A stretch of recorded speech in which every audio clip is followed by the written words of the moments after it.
distinguished guests, brothers and sisters, ladies and gentlemen, friends and enemies. Welcome to this week's episode of Make It Plain. If you're listening, please do subscribe. Also, if you're watching now on YouTube, please do like and subscribe. And thank you to all of you. Thank you for all of your support. This week, we're going to have an interview with Dominque Walker. She is the sister of Anthony Walker, who was killed in a racist attack in 2005 in the UK. It was really a brutal attack with an axe. Anthony, her brother, was just 18 years old when he was killed.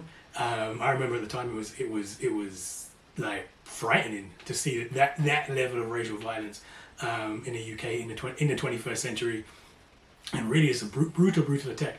So Dominique's family and mother and the family set up the Anthony Walker Foundation, and that has been running since 2006, I believe, and they do lots and lots of great work around hate crime, supporting families, education, etc.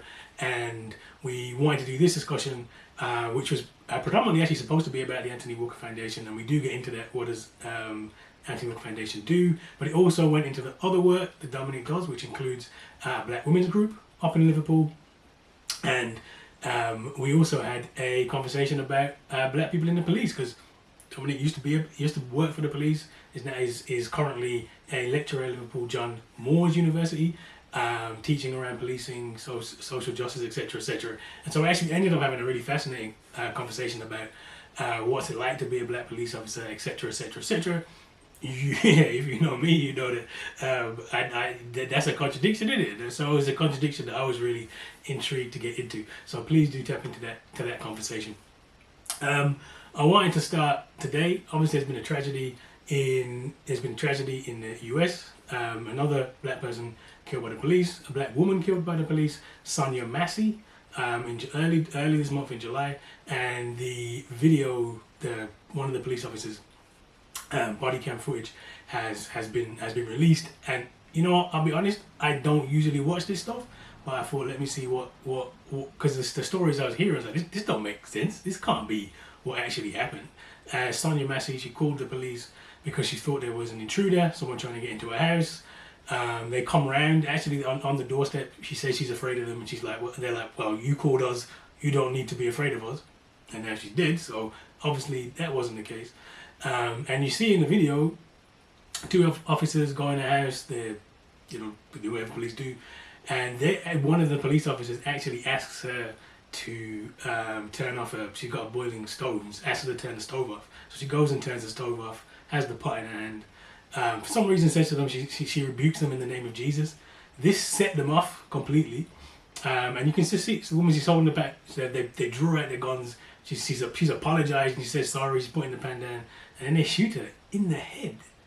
And you really like I said, when I heard this story, I was like, that can't be the story, right? But it really is, and that really is what happened. And the police officer in this case has been charged, has been dismissed from the police, has police force, hopefully will go to prison for this. But it just shows you just how much this violence is prevalent, and what can happen in these situations. And really just troubling and shocking in many ways. It made me think of, there's a book I've had for a while and just recently picked up and read, or listened to, was Say Her Name by Kimberly Crenshaw. And the Say Her Name movement starts, so we have to uplift the names of black women, and obviously Sonya Massey is a black woman who was killed by the police. Sonya Massey, it goes into a whole list of names though. I mean, the book actually has names on the cover, people like Michelle Cusseau, Denise Anderson, obviously, Sandra Bland. There's really is, black women are subject to the same kind of violence that we see for black men. And unfortunately, and this is an unfortunate reality, Black Lives Matter has become defined around the killings of black men, because black men are more likely to be killed by the police. But that violence is not violence which women are free from. There's so many examples, Breonna Taylor, etc., black women also being killed in that way. And you can see in this video where the woman's holding a pot innocently, not really even that close to the officers, and they're so afraid of her doing, I don't know, whatever she can do with the pot, that they shoot her in the head. I mean, it's devastating that these things still happen, and it's just a reminder of the stakes of where we're at. But we definitely need to keep saying her name. So Sonya Massey should definitely still be alive today, but unfortunately isn't, because of that violence, which still happens. Like, this still happens. And one of the things you notice with this, and often happens with violence against black women, it tends to be in the home. So just inside, just in her house. Literally went into her house and shot her in the head for no reason. And so it can be behind closed doors. And maybe part of the reason why they doesn't spark the same protest is because it's behind closed doors. But that isn't really an explanation because we have the video cam footage of this. You know what I'm saying? And we've had in the past. If you read Say Her Name, the stories here are really, really, really important. These are terrible stories, and you're like, well, how do these stories not provoke the protest? And so there's something we have to do, something we have to get to around really understanding the violence and accepting the levels of violence which also perpetuate against black women. Kim's interesting because Kim Crenshaw was dragged recently on social media because she had took a photograph at the Essence Fest with Kamala Harris, and look, I'm going to get to, because actually one of the things I did want to talk about, I got 3 topics to run through. Yeah, 3 topics to run through before we get to the interview, and one of them is actually obviously Kamala Harris is nominee. She's going up against Trump, etc. And look, we can criticize her, and there's many reasons to criticize her, but Kimberly Crenshaw, what she's doing with Say Her Name is trying to raise attention and profile of the killings of black women, right? And who better to do that than actually could be the next president, right? And so when we're doing this kind of work, it does put you into these situations with people who are not perfect. Like, let's be honest, and I'm going to get to that. Definitely not perfect. But when you're doing the work, that means you're working with lots of different people, taking the opportunities you can do. So, the fact that Kim got dragged also just made me think, because I'm writing this book about Malcolm X, comes out next year, and I'm doing the edits now, and lots of Malcolm quotes. Do you know who would have got dragged on Twitter back in the day? Malcolm X. Oh my God, there are so many quotes. If you just clipped them and took just that one quote about black women, about white devils, about interracial relationships, about pretty much about everything, you can just clip a quote and say, oh my God, let's drag this guy. Marcus Mosiah Garvey definitely will be dragged, given my experience last week from the last podcast. Black Panther Party. I'm sure if Nanny the Maroons, Jamaican hero, was on record, she'd get dragged too. But when you're doing stuff and you're out there and you're saying things and you got things to say, you could easily take a clip of somebody, a snippet of somebody, and drag them. And we would have dragged some of the most important people, theorists in history, had we got this social media age. This is kind of a rant sparked by that, but also a rant sparked by, last week I was talking about Jamaica, and after Hurricane Beryl, put up a 2-minute clip, and people really reacted to a 30-second of that 2-minute clip, just explaining that, look, we have to have these big ideas when we think about how do we solve things like the problems which are happening to us in the Caribbean, and I did, I likened it to a prison colony. I don't take any of that back. And people got mad. Some people were really mad. Oh, you're saying Jamaican on this, you say Jamaican, why can't that? It's like, yo, it's a 2-minute clip. Like, you know what I'm saying? Like, there's one thing I always promise you is when I come out and say something, it's thought through, right? There's some receipts to it. I ain't just wake up one day and go, oh yeah, maybe Jamaica doesn't work. This is actually years ago. And just to give the receipts, Back to Black, Returning Black Radicalism for the 21st Century, there's a whole 10 pages on this, that Jamaica argument. Because it came from thinking about, genuinely with a care for Jamaican people. My family's Jamaican. Like, my dad lives in Jamaica. Like, that is the heritage. And you say, let's look at this and say, where are we going? What are we doing? We have to have this forward thinking. We have to, because the problems that are facing us are life and death. And what tends to happen is we get stuck in this crisis mode. So one of the reasons people got mad about the clip, in the clip, they're saying it's tone deaf, given that Hurricane Beryl just happened. I mean, what does that mean, tone deaf? We just had a tragedy. This is the perfect time to think about what do we do about that to make sure that doesn't keep happening, right? When did we turn into white people with tone policing? Well, no, we've always had to have these arguments, and this is the perfect time to have that discussion. Where are we going?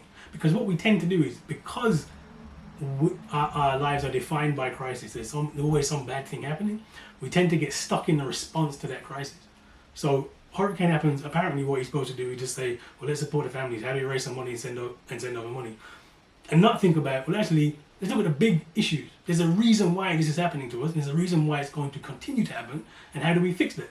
Well, we actually end up on this hamster wheel of only dealing with the symptoms and not dealing with the disease, right? And the disease is white supremacy. The disease is the system in which we live in. The reality that we are in the Caribbean with less resources to prepare for and to respond to climate change that's happening. And climate change, by the way, is coming Whether you like it or not, this is just going to happen. And so we have to deal with these problems. You can't separate it. And there's no reason you can't do both things at the same time. So when I'm saying something like, look, Jamaica's a prison colony, maybe you need to think about it, you need to think long-term to leave, that don't mean you don't support and help what's happening there. No one ever said that. But if we're going to have solutions to the problems, we have to have much bigger ways to think about it, right? And it's just a simple reality. You can't get stuck in these delusions. I mean, some of the comments, I don't know, usually I don't. When social media stuff goes up, I just kind of ignore it. But some of it just shows you the problem, right? So, for example, I had people saying, well, how can you say the Caribbean's unsustainable? Because the Tainos, the Arawaks, the Caribs lived there before. Well, they didn't be just 500 years ago. Like, they didn't have to deal with white supremacy. They weren't net importers of fish. You know what I'm saying? Like, we don't live in that world. We live in this world, and in this world, you have an island that is facing severe problems in the long term.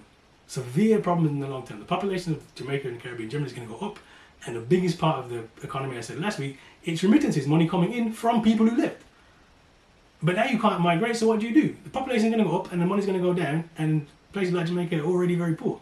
So you need to say, what are we doing next? Where are we headed? What's the big plan? And Jamaican government ain't got no plan. This is what, so back to Black, what sparked it was, I look, what's the Jamaican government response to this massive crisis, which is pending, whether you like it or not? It was brand Jamaica, it was reach out to the diaspora, people like myself try and make us feel more Jamaican, so we'll keep sending remittances and then they can use those remittances differently. But that's a dead end, because people don't relate no more, right? And so what's their response now? CARICOM now wants reparations, which is essentially just a, I don't want to go into this in long term, but it's the reparations demands from CARICOM are actually just a diversity, and not diversity, what's it called, development plan. But guess what, it's not going to happen. Like, it's not going to happen. It's not going to happen. If you read that document from CARICOM, it's just a load of nice statements like this. I promise you it's not going to happen, because anti-black racism is a feature of Western society. They're not going to give you that, all right? So that's a dead end too. So we have to have big ideas. So I'm all on the conversation of what do we do, but let's have a conversation of what there is. So what the radical revolutionary perspective of black radicalism has always been, and again, this ain't my idea, Marcus Garvey, national hero, etc., pointed that out a long time ago, didn't fight for independence of Jamaica, said actually, no, we need to understand the limitations of this and build Africa. And the African Revolution, Africa gives us the possibility to create a different society, has the resources, has the wealth, has the space, has the, you know what I'm saying? And so that in a long-term vision, that is a solution. And if it works, that's a solution. So if we're going to have this conversation, what's your solution? Because I don't see it. I'll be honest, I don't see it in the Caribbean.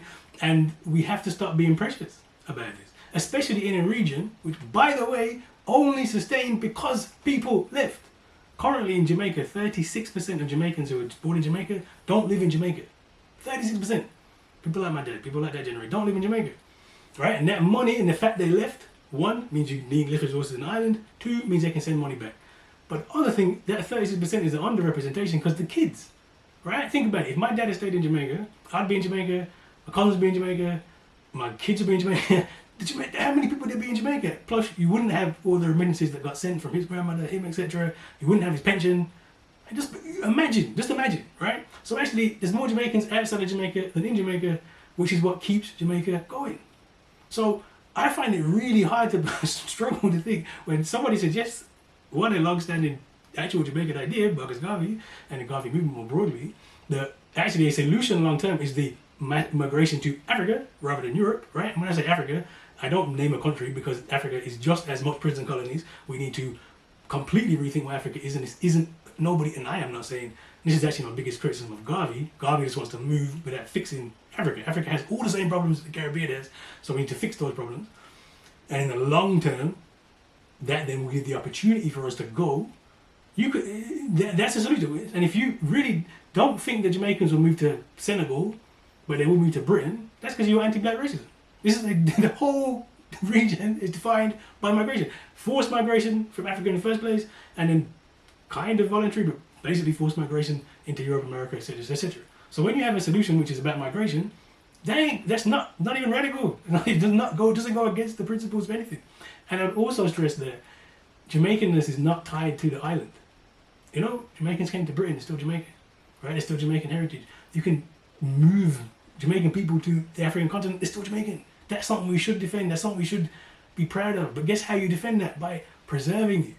And we have to really understand that prison colony, that so-called nation state, which, by the way, Britain made Jamaica independent so they could deport you and so they could stop Jamaicans coming to Britain. That was the primary reason, was to stop us coming to Britain. It's not a coincidence, Jamaican so-called independence is 1962, and the Commonwealth Immigrants Act, which leads to the Wilderness Crisis, is 1962. They made you independent to stop you from coming to Britain.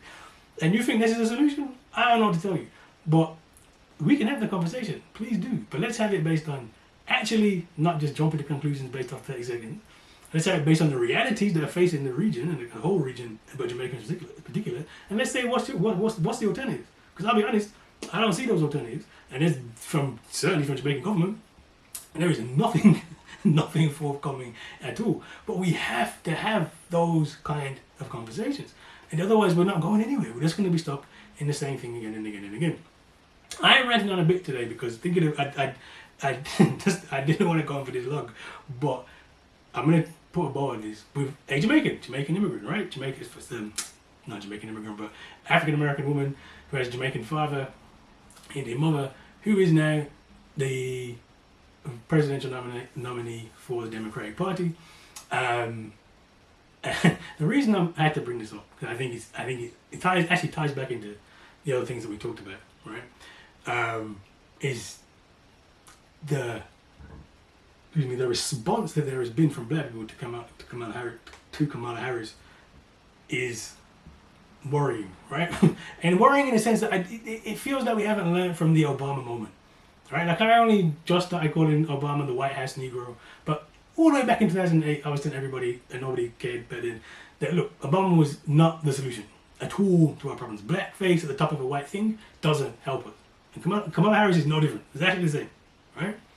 This is not to say that I don't live in America, but if I did live in America, I'm sure I would vote for Kamala Harris for president, because in the two-tier system, it's one or the other, right? And Trump is so bad, and the ideas that Trump has are so bad, and Project 2025, you heard about this, is horrendous. So yeah, look, you have to support Kamala. You have to support Kamala Harris. Don't get twisted. This is not I don't support her. Of course you support her. There's no other option. Well, the other option is horrendous. So yeah, you have to support Kamala Harris. But that's about America more generally. For black people, her presidency is not the solution. But that's how we started to think about it, right? So when when it becomes out that she's gonna stand, she's put her name in her hat when she's putting her hat in the ring. Is a Zoom that gets 44,000 black women on it. How do you even get 44,000 people on a Zoom? I didn't think that was possible. 44,000 black women on it, and they raised $1 million in 4 hours, right? Now, this is celebrated, and this shows you that there's passion and spirit for certain things. What it's meant to say to me was, what are we doing? If we can get this many people together to raise $1 million in 4 hours, surely that means that we have so much political capital in the United States. But what are we doing with it? We're spending it on election campaigns because we've been told the lie that this is how you have political change, right? This is what you get people elected, and that's what gives you change. You get stuck in this thing. Same way with Jamaica. Like, you've been told this is what you do, so you get stuck in this thing without thinking, hold on, what are we doing? All right? This is that energy that we have for Kamala Harris, the energy we had for Obama, that should have got into our communities. Community building, starting a school is political, right? Feeding kids is political. Like building organization is political. That is political work. But instead, what we do is we invest it in elections. You can spend $1 million of black people's money on adverts. That's what you're doing. That's reverse reparations, right? $1 million on adverts for reverse reparations. And then you think she's really not the perfect candidate for us, right? A candidate that has exactly the same as Obama, has nothing to say for black people, has no program for black people, will not do anything for black people because the president cannot do anything for black people. Like Obama said, not the president of Black America, he's the president of the United States of America, and the United States of America is anti-black and racist towards you, right? That's what it is. Kamala Harris is also somebody who was a prosecutor. I mean, you can be a progressive prosecutor, and by all accounts, she wasn't really that progressive, but you're still a prosecutor. Like, mass incarceration is one of the major problems facing black people. And she was participant in that willingly. And there's actually really good examples. She's denying DNA evidence. She's not, if you go through some of the case files, there's some really worrying stories, right? So you've got this figure who really has not got a track record of helping black people at all. And she'd say that, right? Who's not got a program for helping black people at all, right? But we'll raise $1 million for her in 4 hours. You know what I'm saying? Politics is not just the things that we have been told are politics. Like, you need to have a government in Jamaica to run that, and that's what it does. You need to support black politicians because that's what we should do. No, we need to build our own things, have our own ideas, put our money into those things.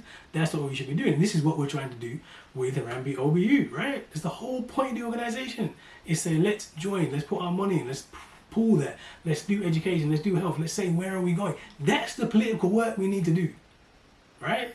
We need to protect ourselves from the Trumps and the wolves and all that, but the real political work is building our organization. As to quote Garvey, and I end on this, the greatest weapon used against the Negro is disorganization. And we only tend to get organized for the things we're told we should be organized for. We need to start be organizing for ourselves. So do check out blackunity.org.uk. Do come along, CAP 2025, Gambia, this whole thing about that. We also starting to want to have branches for the organization and build. So follow the work that we're doing, and please do tap in, because that's the political work. That's the energy we need, building our own alternatives, realities, etc. Anyway, so I'm going to start ranting there. And after the break, we're going to have an interview with Dominque Walker by Anthony Walker Foundation, her work in the university, former police officer as well, and the serious contradictions of that as a black woman, and also the wonderful work she does with black women in Liverpool as well. Thank you for listening. All right, so welcome, Dominque Walker. It's great to meet you virtually. Hi. So yeah, we invited you to talk about Anthony Walker Foundation, learn about the work that you're doing, all part of the Black United Front for the organisation. So, I'm actually going to let you introduce yourself and the organisation. Okay. So my name's Dominque Walker. My first job is I'm a mum. I've got 2 girls, 11 and 20. I'm chair of the Anthony Walker Foundation, so an anti-racism charity that is 20 years in inception. So we're celebrating Anthony's 20-year anniversary next year. And I've been the chair for about 3 years now. I've been the chair, but I've worked in and around every single role within the foundation, and then I've basically become chair. I'm also co-founder of the Goddess Project, which is a project that celebrates and centres Black women in Liverpool. And we've got about 100 women who are part of that project as well. And then my other jobs, so I'm a lecturer in criminology and policing studies at John Moores University in Liverpool. And then also I'm a PhD student, so hoping to submit in September, well, before September this year. And that's with University of Liverpool as well. I think that's all my roles. What's your PhD about? My PhD is entitled Abolish Hate Crime Policing, a Black Feminist Autoethnography. And basically, and this is part of my story as well, is for 11 years I was with Merseyside Police. So 6 of those years I was a hate crime and domestic violence detective. Now, as a way to make sense of my experiences, I've always kept diaries. So I did the same when I was in the police. And basically what I've done is used those diaries as field notes and memories, and looked at emotionality, but also looked at my experiences, and then looked at the institution and the environment and said, basically, because of the different, I suppose, the lack of training, the lack of understanding, the lack of officers are basically severely unequipped to deal with hate crime policing. And what I basically argue is through a range of different autoethnographic experiences, if they can't equip officers or equip anybody who's dealing with hate crime with the necessary skills, then the community will decide that you cease to exist. And we're already seeing that happen in relation to the shift away from policing to deal with hate crime, and communities like myself and the Anthony Walker Foundation and our victim support service that directly supports victims, more people are coming more so to us, directly to us for support. And that's for a number of reasons. So basically my thesis basically argues if policing won't change in relation to hate crime policing, then it'll cease to exist, and the community just won't use the facility in relation to that particular strand. But then that goes right across. It could be domestic violence, it could be mental health. You pick a strand in relation to it. I just don't feel policing is suffering from an identity crisis, doesn't know what it wants to be still. And in relation to hate crime policing, because of the delicate nature of identity and difference and emotionality that's intertwined, and the historical injustices in relation to hate crime, it's just ill-equipped to deal with it proficiently for victims who are predominantly black and brown people in this country. I mean, I guess the question would be, if the police cease to exist, would that necessarily be a bad thing? No, God, no. no, it wasn't. I think we should be given the space to reimagine a world without it, without the need for any sort of carceral system. What is the problem is most places won't even give the space to have that discussion, and what we could look like in terms of public safety, or what it would look like in terms of harm reduction outside of the surveillance and the injustices. And most of us, if we think about it, when was the last time that you interacted with a police officer? When was the last time that you called the police and you didn't deal with it within your community? These are all the questions that we've got to ask ourselves. And policing's got to ask itself in relation to the service that it's supposed to provide, and if it's gone too far. Because again, like I said, there's this identity crisis in relation to policing, and it has to basically come up to 2024 and engage with communities, or like I've said, is we will cease to use those services, and that is what increasingly is happening. Yeah, well, I mean, it's good that you're providing something different. I mean, police are police. There's certain things they just can't do. It's probably best that we're doing them instead. Yeah. I think communities have to drive and have to be at the centre of any sort of service for people. It's as simple as that. If it's not connected to community, then what are you like? I don't understand what you're doing. How are you consulting? How are you engaging with people? How are you reaching and trying to create any sort of change? I can't see that you're doing that, especially if your interaction and your experiences are quite limited and quite narrow. So I think we've got to have this more weightier conversation about the role of policing in 2024, 2020. We've got to have that conversation. Yeah, no, I mean, don't get me started on the police, because they'll go. No, but I think in abolitionist spaces, which is where I sort of sit, we have this conversation all the time about reimagining new worlds. Yeah. And I think what academia has given me is the space to create that knowledge and to create that understanding at different levels. So I have a practitioner level understanding because I used to be a cop. Yeah. I have a community understanding because I have ran several organisations within communities as well. And then I'm a black woman. So my blackness, I'm a womanness, and my Jamaicanness, my Scouseness, all those different things intersect for different experiences. Most police people don't have that level of experience. So again, it's limited in relation to what you can offer. And that's not to say I'm completely unique, but a lot of my experiences are unique, and there's value in that.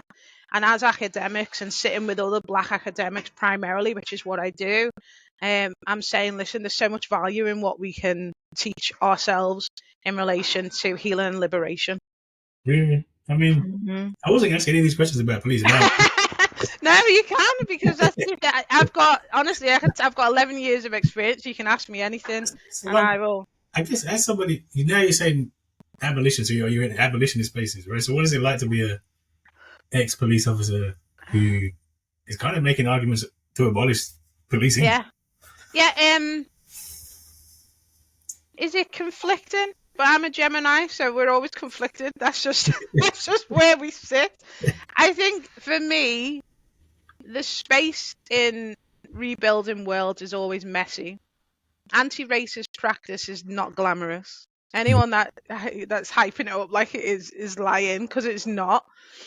So when I sit in these spaces, and I suppose because I can give that level of experience, a lot of the time it's listened to and valued, and then other times it's like, well, you're tainted in that respect, so you'll have a skewed view. And I'm just open and honest and just say, well, yeah, in some ways, of course, because some of those people that are still in the organisations are my family, not my friends. Some of them are my family. Like, do you know what I mean? So for me, I'm like, well, what can I do to help the ones that want to stay, Yeah. because there are ones who want to stay. Mhm. What can I do to then imagine a different way? And then basically set about doing that, and not just talking and taking up air and taking up space. It's me saying, listen, I've had these collective of experiences. Hear what I'm saying, and Yeah. either make change or we'll get rid of it. And that's my complete stance in relation to any time that I talk about policing. I'm like, you're on borrowed time. So you need to make the change now, because again, it's 2030. If we look at Stephen's case, you're talking 30 years of injustice. Yeah. 30 years. I was 39 last week. Do you know what I mean? So I'm like, so things have got to be in the time is now, because the way the young people are, they'll just cut it off dead. Do you know what I mean? So I think we've got to adjust. And I don't mind being in those spaces as well. And sort of being really honest in relation to my experiences, both positively and negatively within policing, and imagining a different way. Okay, my last question about policing. No, go on. Is there stigma? There must be stigma from black people when you say like. Oh, definitely. Like, from not just black people, my own flesh and blood, like my own family. Like my mum is from country in Jamaica, so they celebrate it because she's made it out. She was a detective. Wow. My dad was again from country, but his experiences when he came to the UK, he was just like, nah, they're not from us. They're not. And then my experiences of watching my dad and my uncles being perpetual suspects, and then myself having those experiences, and then how that was interconnected in relation to acne as well, and the trauma and damage that I suffered, and my family that suffered in relation to that, and then in a way how that skewed my approach to policing, because I got to see it in relation to a murder investigation front and centre, completely front and centre, with predominantly black officers and white, and a couple of white officers, but predominantly black officers who were investigating my brother's case. So of course, for me, as an impressionable 19-year-old who's just lost their brother, that for me was impressive in the sense of leadership and in the sense of getting some form of justice. Because I think when you lose somebody in such a horrific way, there is no sense of justice that will ever make you feel completely whole. You find wholeness in yourself and healing in yourself in different ways. Yeah. So it is from black communities, definitely, but I wholeheartedly take it on board. I'm just like, yeah, well, I did this. I can recognise some of the harm I may have done. I understand the conflict in relation to myself, but I'm a living, breathing person. I'm always working to do better, and always have done. But then I'm understanding the realities of the institutions that we have, and the fact that we've still got them. And there has to be a semblance of having this communication, but it's got to be honest. And that's, for me, is I offer an honest reflection in relation to my experiences of, for example, gendered racism, a lack of career development, but then also solidarity. My daughter's godfather was one of the first black superintendents, and that'll never change. He's my brother, and that'll never ever change. So again, it's those conflicts, but we all have those conflicts in life, don't we? Yeah. It's interesting. And like I said, I'm not gonna ask any more police questions. I'm gonna talk about Anthony Foundation, but you mentioned the Goddess. Yeah, the Goddess Project. Yeah. Just give us a bit of background to what the Goddess Project is. Okay, so we set up in 2018, and basically we recognised in Liverpool that there's nowhere for black women to laugh, to do anything collectively together, even to just discuss some of the issues that were happening in our community. Myself and Natalie met in Tesco, like a local Tesco, in a cafe. We knew each other from our families from back in the day. And then Natalie had worked at the Dominque Walker Foundation. A lot of young black people have worked in and around the foundation. So again, I knew a degree of separation from that. And then we just got together, and we started with a walking group. Then we moved on to an arts festival, and we do an open mic night. We've got Black Girl Lit, which is our reading and book club. And then we've set up a forum, and then we've got all this. Now we've got about 100 different women as part of our group. We all stay connected through WhatsApp and the different communities and stuff. But then we'll have holistic events where we're all together as well. So predominantly our open mic night, that's twice a year that we do every year, which basically gives the Black women a platform to do creative writing and obviously talk about their experiences, but also it's an opportunity for people to see some of the stuff that we're doing, because a lot of our events are just for our women. We don't open the doors to everybody. It's just for Black women, Black and mixed race women, definitively. Yeah, no, it's really perfect. I think sometimes we don't give importance to just being together, right? Just doing each other, just being around each other.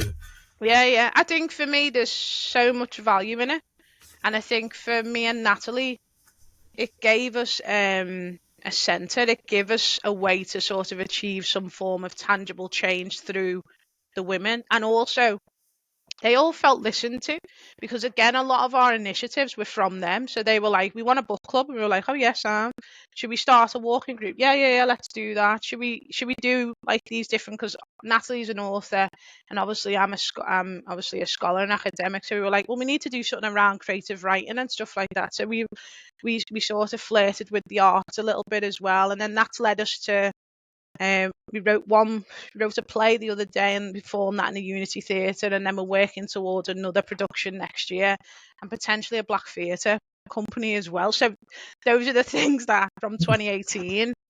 And again, this is all centred with the women.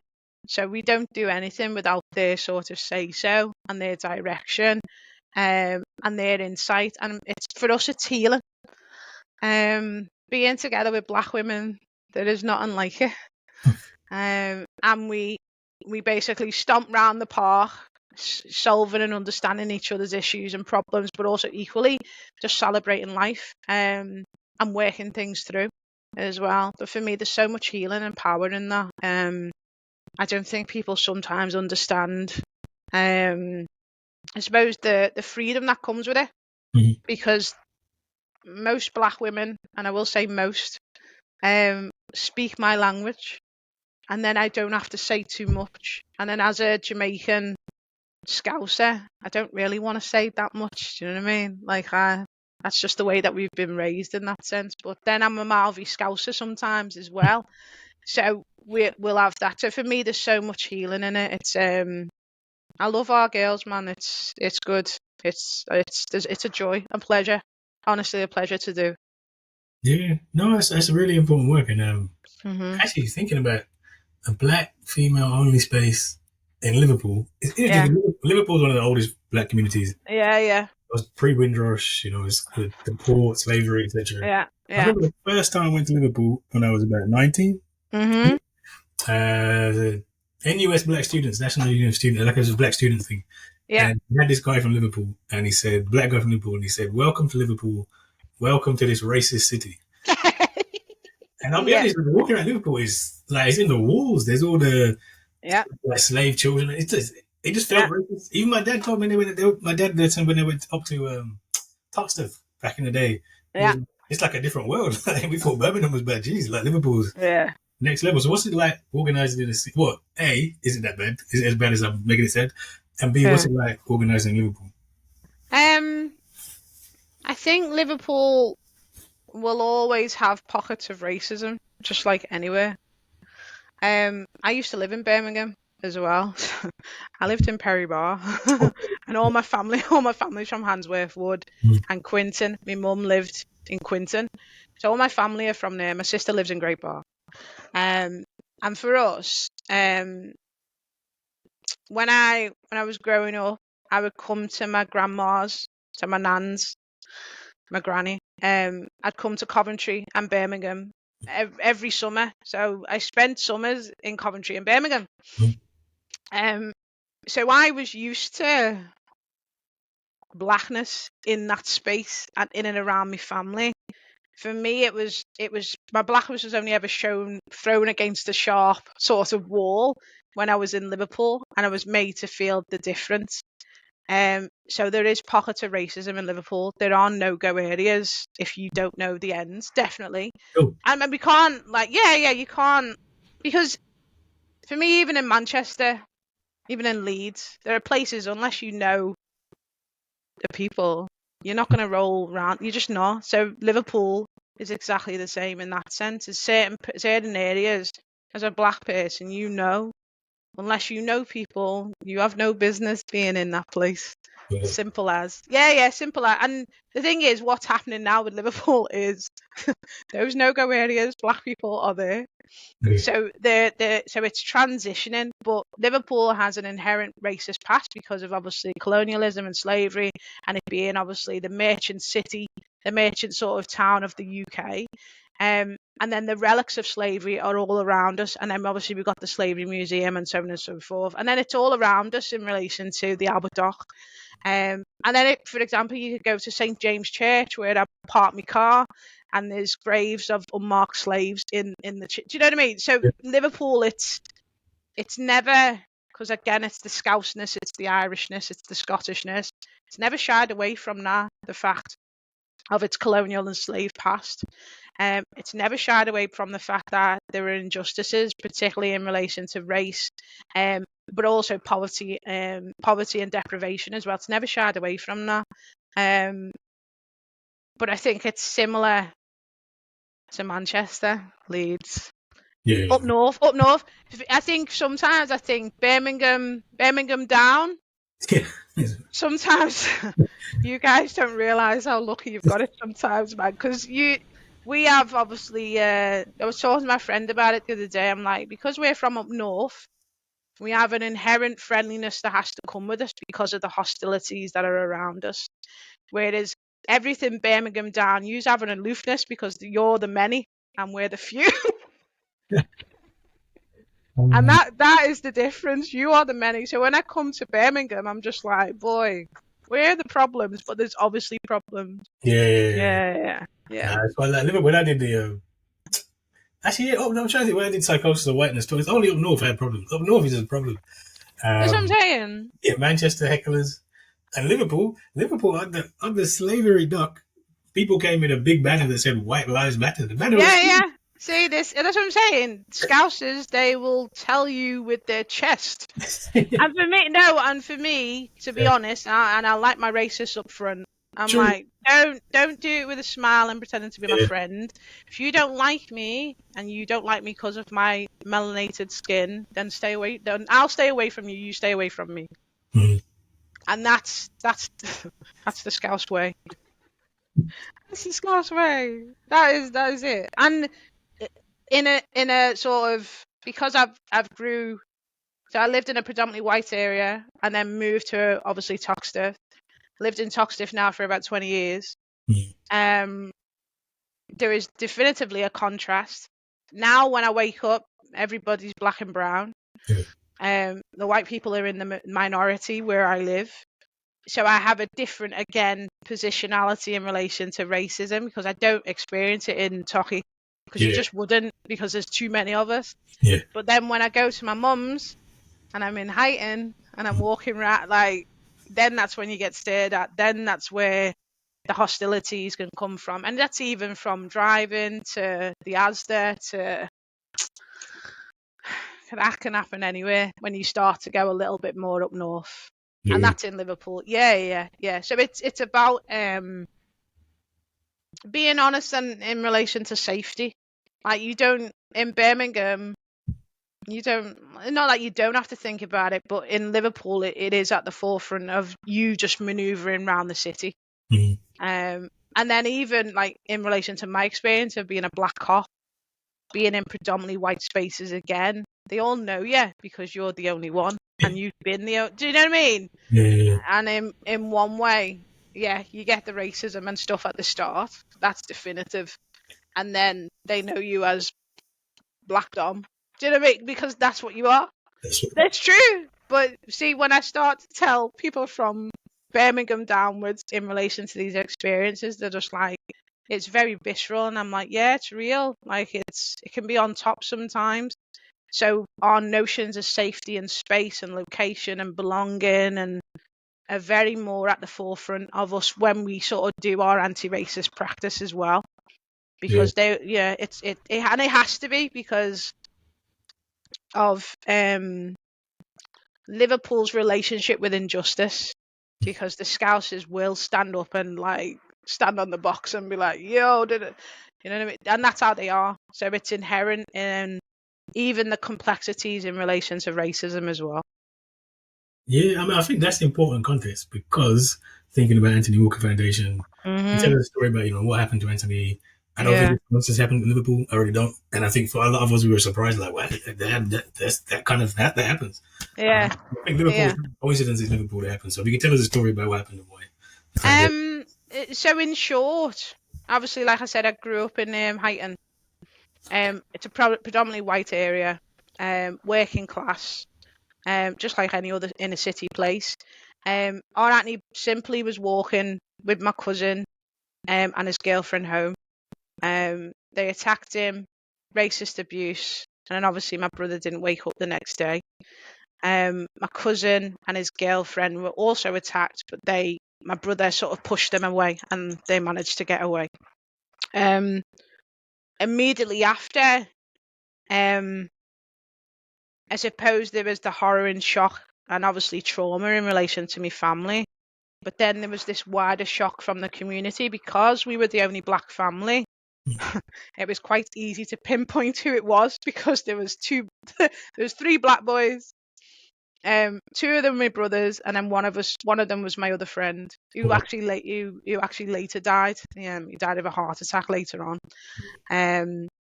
So it was quite easy to identify, and then the wider discussion became, we went to school with these people. One of them I saw a month before. I went to school with him from primary school, so from 4 or 5 to 13 till he got expelled from school. And then the other one, who's got a famous brother, was in the school opposite and would often racially abuse myself, my brother, my sister, and me and Atney, who were number 3 and 4 in my siblings, so the 6 of us would often have to stand our ground and fight. And my dad was a middleweight champion from Birmingham. Okay. So my dad taught us from very early how to defend ourselves, and we did that. So, for example, like a month before Anthony died, he was attacked in another predominantly white area as well. So again, all this shock and horror. Our lives were predominantly, when we were in Highton, we're predominantly either running from racists, fighting racists. And then obviously you do make friends, you do have family, do you know what I mean? You'd have those, it's that contrast as well. But it was compounded with obviously the traumatic loss of my brother, which, if I'm completely honest, devastated my family. Yeah. I don't think my dad recovered after it, and an early grave in relation to my dad. And then my mum and my sisters, who were sort of, and then I've got one more brother, who were left, basically try to pick up some form of pieces to try and help other black people. And then that's where the Anthony Walker Foundation was kind of born. We wanted to provide a safe haven for black people, but also a recognition in relation to some of the horrific experiences that black people had had in Liverpool. And then it went wider to the point where I don't think there's a news or radio show that I haven't spoken on, and my mum as well. And then my mum's been all over the world, obviously speaking about Anthony, but also her notions in relation to forgiveness, which for me has changed in relation to my stance as I've got older. But I understand my mum's inherent Christianness and inherent, I suppose, Jamaicanness in relation to her stance as well. But my stance has definitively changed, because I believe in relation to forgiveness is that there was always conditions of that forgiveness. Even in the Bible, and the context of the Bible is there was always conditions, and it was always about repair, restoring, reparation. There was always something attached to it. And I think we have to have that mindfulness when we use some of the context of forgiveness. And also forgiveness can mean distance and forgetfulness, and I'm just going to live. So there's those things. So for me, losing my brother at the age that I was 19, I just had my first daughter, changed the trajectory of my life. I'm the person before Anthony and after Anthony, two different people. And that's for all my family, like, and it's not just Liverpool, it's Birmingham, it's London, it's New York, it's Canada, it's Jamaica. That's how far it goes in that respect, you know. So who was Anthony as well? Anthony was 18. 18. Yeah, he was Which was 18. in Yeah. 2006, right? Say again. It was 2006. 2005. 2005. 2005. Yeah. So yeah, and then 18 months between me and Anthony, because we're 6, we're in 2, so I'm missing my twinny. Yeah. So it's I don't know, maybe now, I'm getting towards 40 now. My my journey in relation to healing and grieving and forgiveness, I suppose, is more mature. I don't think time is a healer, but I think healing in itself is a journey, and I think it's something that most of us understand. And I've sort of learned over the years is me sort of trauma dumping in relation to what Anthony, especially in whatever spaces it may be, only gets us so far, because people want to know, Dom, well, how did you survive? And I'm like, well, I can tell you that. And that's where I am sort of centered now, is how you heal and how you free yourself from these things.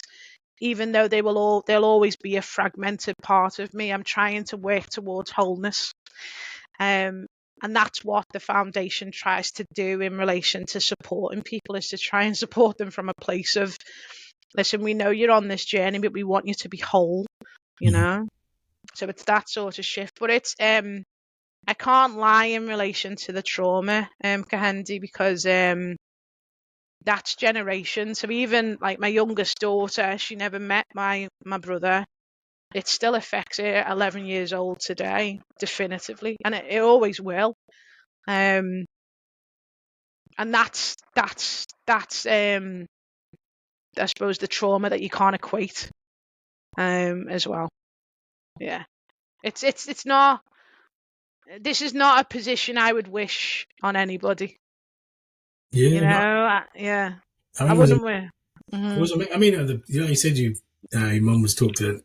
Like, it was such a big thing at the time. I remember at the time.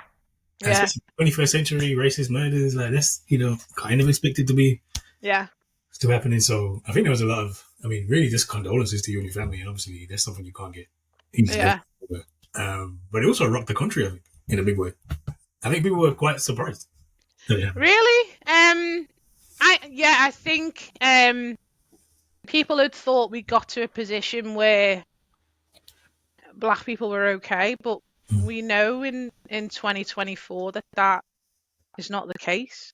Yeah. The injustices and the trauma and the inequalities are still ever present, and we are still losing people. Just the way that it's framed in relation to racism is completely different, isn't it? Because they don't want the moral panic, they don't want the potential, I suppose, the protests of the unheard. They don't want that as part of the narrative that comes with it. And I think in relation to War Anthony, I think because they couldn't find or pin anything on us in relation to him being of bad character, that helped.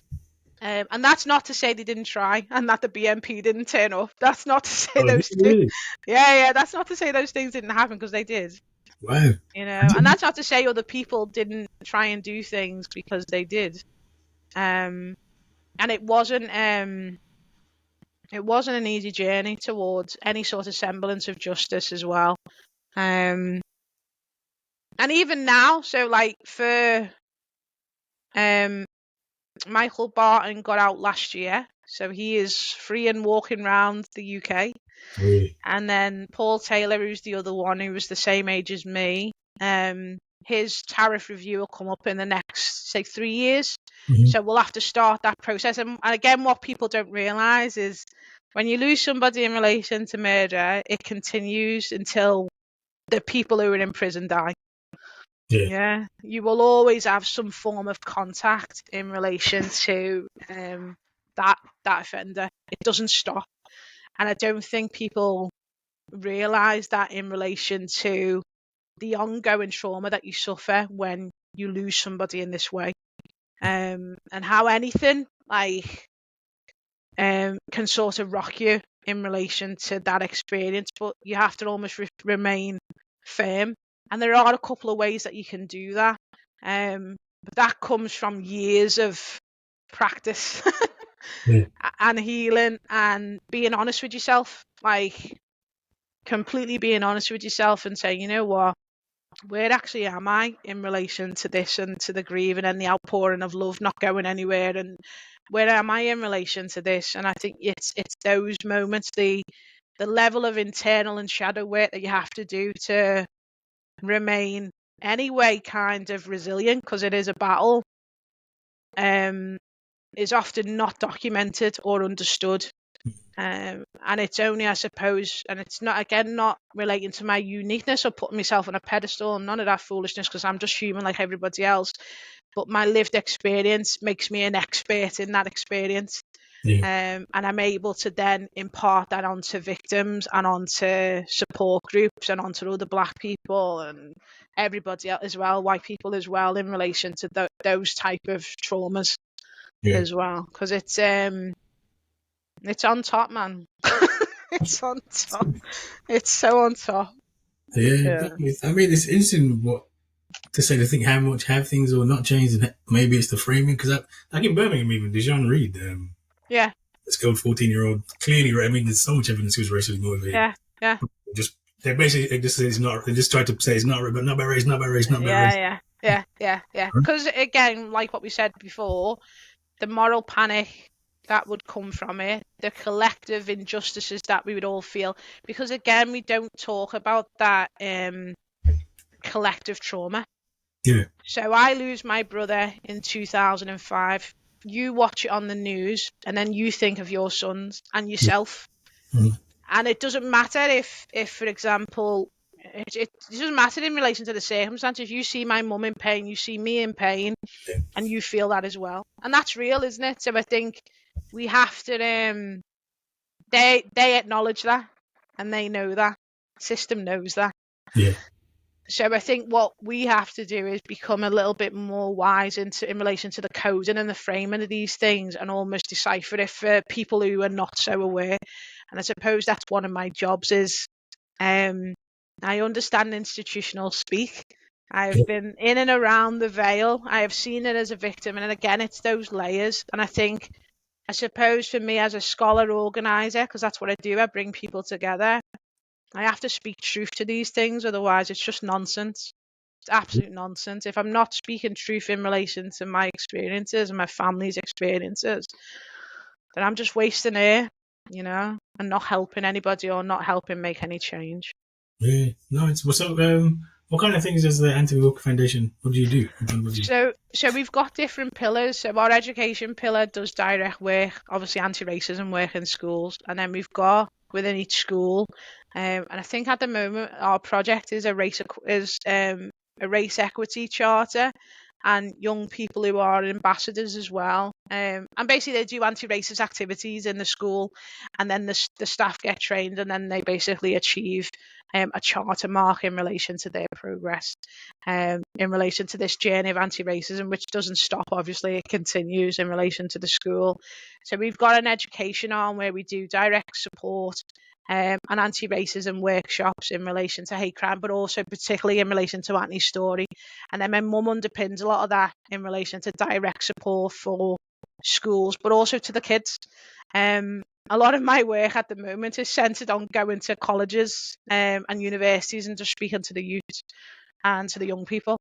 I don't do as much with adults anymore because I feel the young people are the future in that respect. So that's one part. And then our commercial and consulting part is where we do anti-racist practice with public and private organisations. And then our other two strands, so we've got our community strands where we've got our Anthony Walker Festival, so we do community basketball festival tournaments, which is the sport that Anthony loved. And then we've got our hate crime victim support service where we provide one-to-one advocacy and support for victims of race hate crime. And then we also provide racial trauma, CBT, counselling for victims of race hate crime as well. Yeah, man. So we do loads, man. We've been doing it for 20 years now, so we know what we're doing and we know what else we need to do because there's still loads of work to do. Yeah, I guess so. I mean, so you'd have a good idea of how much is. I think there'd be a general feeling that maybe race hate crime has declined, but as you're on the front line, I imagine this is not really the case. No, the statistics have still been predominantly between either 70 or 80% in relation to race hate crime. It's always been the most common and the most popular of the one that the racists choose the most is the one that the hate crime, is the offenders choose the most is race hate crime because again, it's the most prevalent, it's the thing that we see. It's our master status identity and so on and so forth. So for me, the figures since we started in 2005 pretty much been consistent and probably will remain so until there's a definitive transformative change in relation to the way that we deal with race hate crime. And that reform comes from community. It doesn't come primarily from public and private institutions. We as the people drive that. And it's enough of us getting together to see what that looks like. Because you might look at the framework of the Anthony Walker Foundation and be like, I want to tweak that, and we're more than open to that as well, because for this, it's us, we're doing this as a collective. We've never sort of shut ourselves off to anybody. It's about obviously us collectively helping to people to heal and Black people to feel safe, Yeah. My last question, I don't want to take up too much of you. I know you got to do marketing. Yeah. What plans do you have for the future and what kind of support do you need? Oh, what plans there for the future? Oh, that's an ominous question. I think for me, it will be building, in relation to the Anthony Walker Foundation, it's just to be consistent, stable, and continue to help Black people and brown people and victims of race hate crime, whoever they may be. And for us to work collectively with other organisations to do that work as well. And then for us to do more work regionally and nationally and internationally as well, because we're quite a staple in Liverpool. Everybody knows us. So it's us branching out a little bit. But it's because there's so much work in Liverpool. That's why we haven't really gone anywhere. And then in relation to me personally, finish the thesis, hand that in, Dr. Dom, getting married this year. Yeah, congratulations. So yeah, try and stay married. And then probably publish a couple of books next year. And then with the TGP we're just a community organisation, we're just volunteers and everybody volunteers their time. So it would be to, I think, formalise that in a structure of a CIC and then for us to do more for the women, so writing retreats and holidays and those things, helping. So there's no sort of financial cut-off in relation to this. We fund it collectively together so we can do whatever it is that we need to do as well. Because it's not all, yes, we want to laugh and stuff, because sometimes there's no laughter and we have to help people as well. So it's also having the freedom, the financial freedom to be able to help the Black women directly as well. So it's also creating that. And then to continue with the arts, the theatre stuff, and Black women just being centred in theatre, the arts and music and dance, and which is what our women do, primarily to heal and to be free. And then also staying alive. I want to stay alive as well. Is staying alive and being a good mum and wife and sister and auntie and daughter as well. I'm I'm in a good place, I'm really happy, which is, it's took a long time to even be able to utter those words without horror and Yeah. recoil. So I'm in a good place, and I'm just optimistic for all the things that potentially I'm gonna achieve. Our community's gonna achieve together as well. Yeah, that is a great way to end. Thank you. Stay alive, heal, and liberation. Take Yeah, those, man. take those three down. Yeah. Stay alive, heal, and liberation. That's it. Yeah, but no, thanks for all the work you do as well, and also Thank you. and condolences because this is a terrible story to you. Yeah, and we're on obviously Anti-Walker Foundation, Anti-Walker Foundation, all one word.com, Instagram, and Twitter or X or whatever you want to call it, and then the Goddess Project is on all of them as well, Facebook, Instagram, again all one word, and on X as well. And then if you want to just email me and just Google my name, and then the LJMU email comes up, so you can get me directly as well, because that's just open for everybody as well. But yeah, if I'm not here, I'm around. I'm in Tochi. You'll see me around the park, because that's usually where I am, as well. Yeah, now we'll put all the links will be in the show note description, so you can find all the information. And thanks again. It was really good talking to you. Oh, no problem. Thank you. Thanks for your time, Kehinde. All right, let me.